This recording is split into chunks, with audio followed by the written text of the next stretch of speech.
Good morning. My name is Tamaika Tilleman, and on behalf of my late grandfather, my grandmother, and their numberless progeny, thank you for joining us for the presentation of the 2014 Tom Lantos Prize for Human Rights. The moral legacy of this year's honoree spans the lifetime of the State of Israel, but it began in a small town in Poland when a rabbi named Zvi Meltzer quietly commenced the education of his grandson, a slightly younger Shimon Peres. In the years before Rabbi Meltzer was killed in the Shoah, he helped mold the character of a man.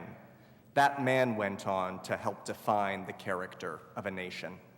President Peres, your grandfather and my grandfather each worked in their own way to affirm the principles of peace, strength, democracy, and decency.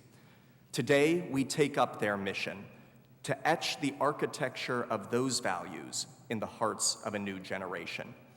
We are joined by one of my grandfather's political heroes and dearest friends, our Vice President, Joseph Biden, by Senator Kelly Ayotte, by representatives of Congress, by spiritual leaders, including Rabbi Arthur Schneier and Erwin Kotler, Canada's Minister of Parliament, and many members of the diplomatic corps.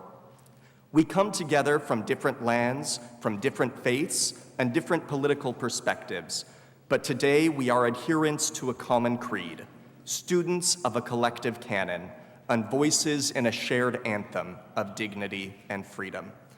President Peres, you and other great leaders such as Vice President Biden and Tom Lantos have come to define those values in our time, but we know that they are not your invention.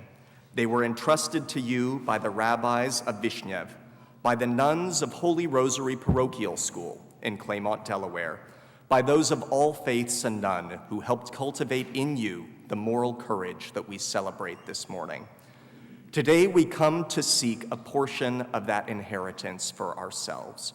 We seek to honor your legacy not because our actions can enlarge it, but because we know that to serve as custodians of the values you personify, we must apply your example in our lives. Our first speaker this morning will be a woman who has served as a constant example in my life, my mother, Annette Lantos Tilleman-Dick.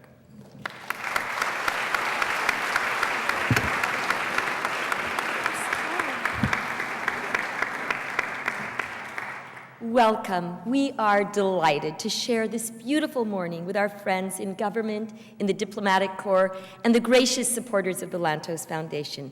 You have joined us to honor the 6th recipient of the Lantos Prize, one of my father's great heroes and friends, Shimon Peres, the President of Israel. Almost 40 years ago, it was the summer of 1975, I had the opportunity to meet our honoree at a gathering of students and visitors to Israel in the small Tel Aviv apartment of a young Israeli couple. The hosts were palpably awed by their guest of honor and told me in hushed tones on the little balcony, "We think he is wonderful. We think he will go far. We think one day he may become president of Israel." All this before he had even opened his mouth. We then moved to the cozy living room where everyone stood while listening to Shimon Peres. I remember being profoundly inspired by his concern for all the people of the region and his commitment to seeing them flourish. He spoke with his characteristic warmth, wit, and wisdom. His visionary but pragmatic perspective gave me hope, not only for Israel, but for the possibility that I could have a small part to play in making the world a better place. During the question and answer period, I asked exactly what I could do to help. I was surprised when President Peres, not president at that time, responded, "Come to Israel and have many children." It was a prophetic evening on many counts. Shimon Peres has gone far, very far, and I have had many children. It is with great gratitude for the leadership, direction, and counsel he has given to me and so many others that I thank you all for being with us today to celebrate President Shimon Peres and present him today with the Tom Lantos Prize for Human Rights.